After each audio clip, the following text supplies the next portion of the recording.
Good morning, dears, and welcome to today's session. In today's session, we'll be dealing with traditional grammar, which comes under the paper Linguistics and Structure of the English Language. And I hope by now you are quite familiar with the entire concept of linguistics. And what is linguistics? We know that each language is a complex set of knowledge and abilities that actually enable the speakers of the language to communicate with each other. They communicate their emotions, their desires. So, linguistics is the study of these knowledge systems in all the aspects. We normally define linguistics as the scientific study of language, and this study mainly focuses on the sounds, the words, the grammar of specific languages, relationships between languages, or the universal characteristics of languages. And it may also analyze the sociological and the psychological aspects of communication. So, that part of linguistics that is concerned with the structure of language is divided into a number of subfields, and we are quite familiar with that. We have phonetics, that is a study of speech sounds; phonology, the study of speech sounds in their cognitive aspects; morphology, that is the study of the formation of words; syntax, the study of formation of sentences; semantics, that is the study of meaning; pragmatics, which is a study of language use. And aside from these language structures, there are other perspectives on language that are represented in interdisciplinary branches. And we have historical linguistics, social linguistics, psycholinguistics, ethnolinguistics or anthropological linguistics, dialectology, computational linguistics, neurolinguistics. We have applied linguistics, theoretical linguistics, and the earlier mentioned phonetics, phonology, morphology, syntax, pragmatics, all things come under the theoretical aspects of linguistics. So, there are many different ways to examine and describe individual languages and changes in languages, and these some of the methods that we use to analyze that. So, language is generally described and analyzed from several points of view. They are studied at one particular point of time, or they are studied from one particular point to another point. And thus, we have the first approach to language. Two main approaches are there, which are the synchronic approach and the diachronic approach. Again, I think you're familiar with this. Synchronic approach is the study of language at a specific point of time, especially if you are trying to learn Persian language at one particular era, or the study of English during the Elizabethan era. That is a synchronic approach that you're applying. Sync, the word meaning is with. But when it comes to diachronic approach, you are studying the language over an extended time period, from one particular time period to the other period. That is the diachronic or the historical approach to language. Sorry. For example, if you are taking Malayalam language and the changes and the developments that happened to Malayalam language from that of Eഴുത്തച്ഛൻ to the 20th century, that is a diachronic or historical approach. So this is primarily the two different approaches to language. And as I mentioned, all the other aspects together with these two approaches form the concept or the scientific study called linguistics. And from antiquity until the 19th or even the 21st century, there are many philological approaches to written language. And we can trace that back to the 5th century BC, where we have the Indian grammarian Panini, who described and analyzed the sounds and words of Sanskrit. And then came the ancient Greeks and Romans. They introduced the categories of grammatical categories. But these Greeks and Romans, they did not compare languages with one another. And centuries later came development of printing, the translation of Bible into many languages, and the subsequent development of new literatures. Then the comparison of languages became possible. In the 18th century also, all those linguists, they came up with this particular suggestion or this concept that all the languages had a common ancestor. And we are familiar with the entire, history of English language paper, where we have this Proto-Indo-European as the parent language, and all the other languages that derive from this parent Proto-Indo-European. And this began the comparative linguistics, or the comparative philology. And then in the 18th century, we have, we had Sir William Jones, who observed that Sanskrit had similarities to Greek and Latin, and proposed that three languages might have a common source. Then all those people like, Jacob Grimm, Rasmus Rask, they all noted when the sounds of one language corresponded in a regular pattern to similar sounds in related to another language. So we know the entire history of English language. Now our focus is not on the history of English language. Our focus is on the approaches, the different approaches to grammar that we had, or we are having even now. And the first of such an approach to grammar is the traditional grammar. And traditional grammar can be defined as, the entire approach that gives importance to correctness, literary excellence, that gives importance to written mode of language, and the use of Latin models. And this was found in the pre-linguistic era of grammatical study. Just Google and see the definition of traditional grammar. This is what actually Wikipedia says. Traditional grammar is a framework for the description of the structure of the language. The roots of traditional grammar are in the work of classical Greek and Latin philologists. And the formal study of grammar based on these models became more popular during the Renaissance. So, traditional grammar is largely based on the principles of Latin grammar, which are not in current linguistic usage in English. And in linguistics, traditional grammar is a framework for the description of the structure of a language. And traditional grammars are commonly used in language education, and it is also known as school grammar, because it is a collection of prescriptive rules and concepts about the structure of a language. ഒരു ലാംഗ്വേജിൻ്റെ complete റൂളും കോൺസെപ്റ്റ്സും, how to use a language according to its proper rule, according to its proper format. That is what traditional grammar says. So because of that, traditional grammar was prescriptive by nature. Prescriptive in the sense it prescribed a set of rules, it prescribed a set of concepts that one should follow while using a language.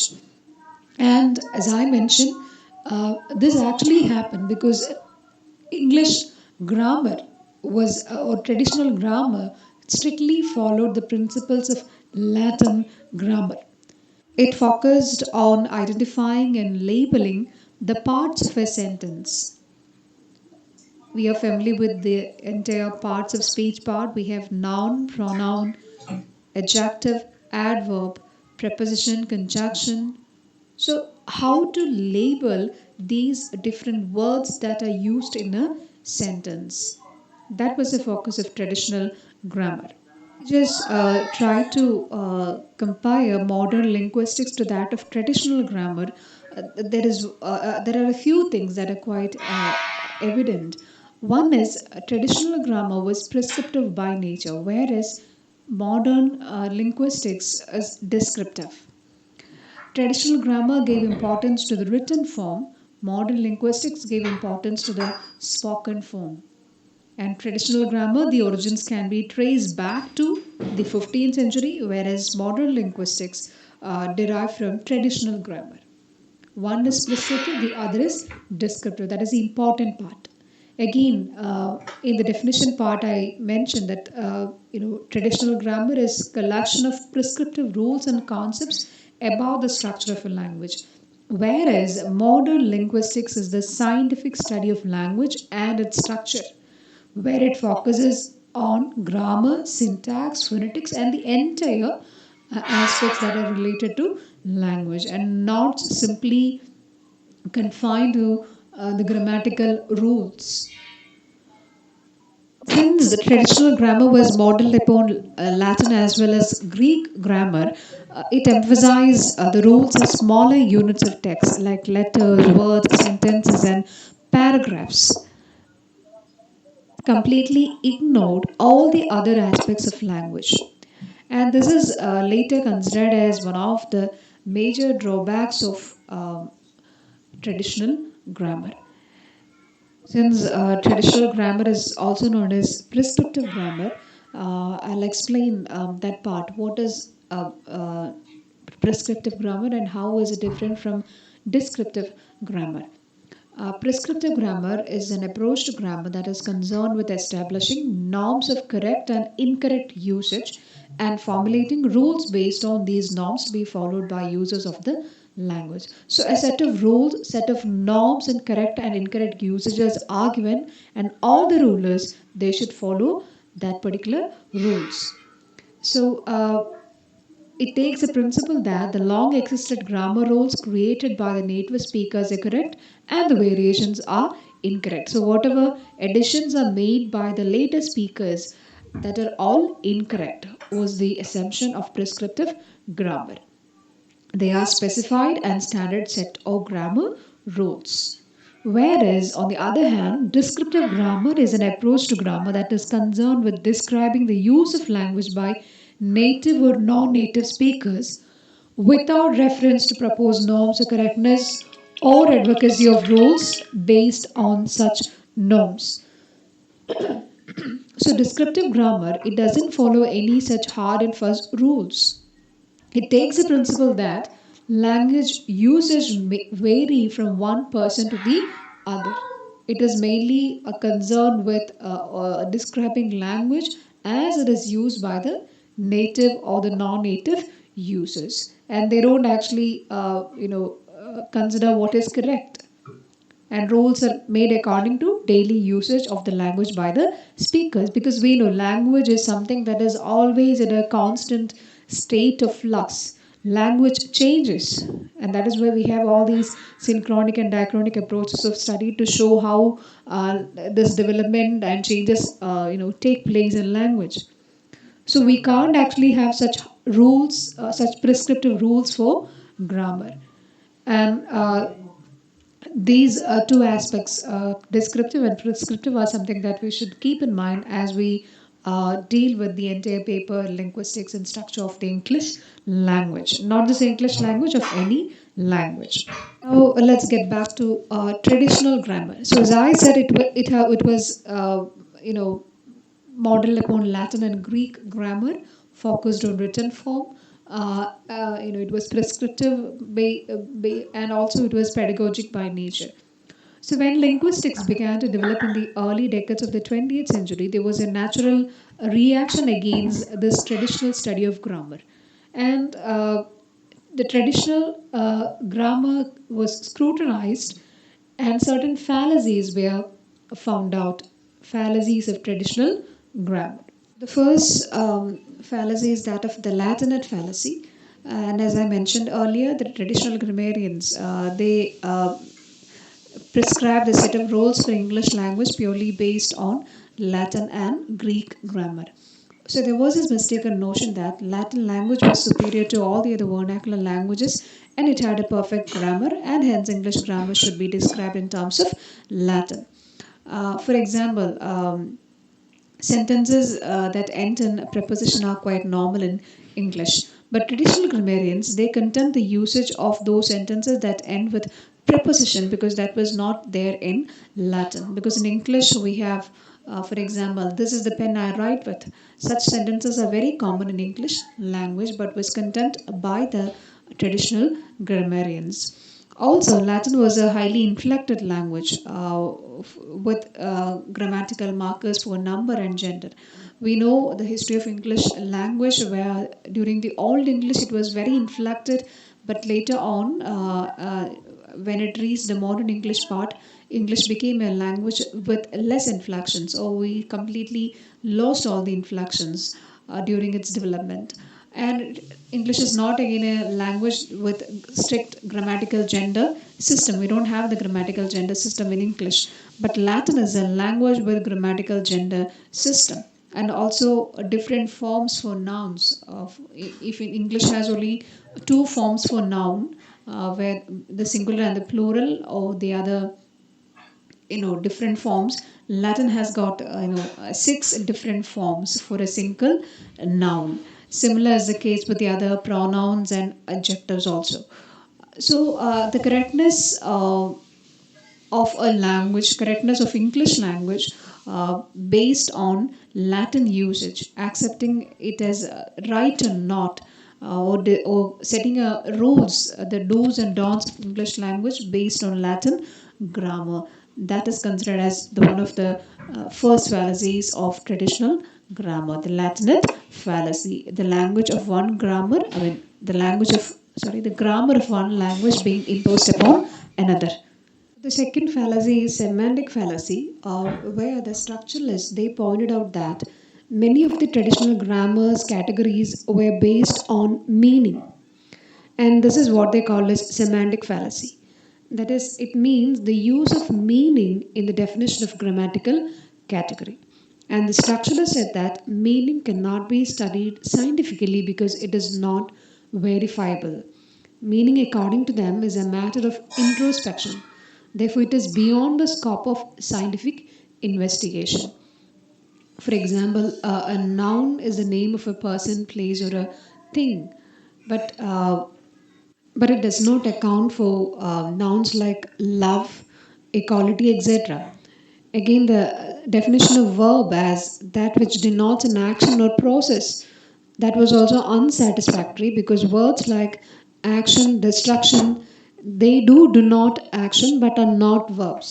We know നമ്മൾ action എന്ന് പറയുന്നതിൻ്റെ ഒരു വേർബായിട്ടല്ല നമ്മൾ കാണുക. Action is considered as A noun.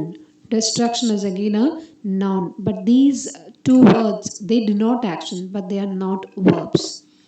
So these definitions are based on meaning and not on the form. Same is the case with an interrogative question, because an interrogative sentence is defined as one that asks a question, but it is not necessary that all interrogative sentences should be questions, and also all questions need not be interrogatives. നമ്മൾ ചോദിക്കുന്ന എല്ലാ ചോദ്യങ്ങളും ചോദ്യങ്ങളാകണമെന്നില്ല. നമ്മളത് ഒരു പക്ഷേ എന്താ പറയുക, അത് ചോദ്യങ്ങളല്ലാത്ത രീതിയിൽ നമ്മളൊരു പക്ഷേ ചോദ്യങ്ങൾ ചോദിക്കും. So the structuralists they avoided any recourse to meaning in defining word classes. They argued that meaning of grammatical categories in terms of formal makers with formal definitions and not semantic definitions. അപ്പോൾ ലാംഗ്വേജിൻ്റെ meaning അതിൻ്റെ grammatical കാറ്റഗറിയിലേക്ക് link ചെയ്യാൻ പാടില്ല എന്നാണ് structuralist വാദിച്ചത്. That was done by the traditional grammarians. That is semantic fallacy. Now, then we have mixing up different criteria. All the traditional definitions were not based on meaning, but some were on meaning, some were on function, and some were on form. And use of such different criteria for classification makes it difficult to decide to which class a word belongs. For example, the word brick in brick house is an adjective because it modifies the noun house. But at the same time, it is a noun since it is a name of a thing. So structuralists found this unscientific mixing up of different criteria in the earlier grammar. It is there even now, but this is again considered as a fallacy of traditional grammar. Then we have the normative fallacy, where the traditional grammarians were preoccupied with the prescription of rules and norms of standards of usage. They gave too much importance to the do's and don'ts. So, since norms of correctness were prescribed, they were referred to as normative grammars. And language we know is adhere to change and strict, rules and norms. They have, it is not actually possible in language. Um, and then came the prescriptive fallacy. It is almost same as normative fallacy. A grammar with rigid prescriptive rules of correct usage is called a prescriptive grammar. And traditional grammarians, they were prescriptive by nature. Where on the other hand, we have the structuralist people. They believed in descriptive grammar. Then there is the logical fallacy. This refers to the false faith in the existence of laws universally applicable to all languages. Languages do not work with the mechanism of a set of universally valid rules. Each language has its own system of rules, so it is quite absurd to expect all languages to be alike. Languages do vary in grammatical categories also and in various other features. Uh, for example, in English we have only two tenses. Though we say there is one future tense, generally there are only two tenses, present and past. We don't have this future tense in English. But in Malayalam we have, the present, the past, and the future. So, the very statement that English has three tenses is an instance of logical fallacy. Because this example, I will go is in the present tense with a future time reference. But the traditional grammarians, they refer to this will go as the future tense. So, this is the logical fallacy. The next fallacy is lack of explicitness. Explicit statements are those which are clearly and unambiguously stated.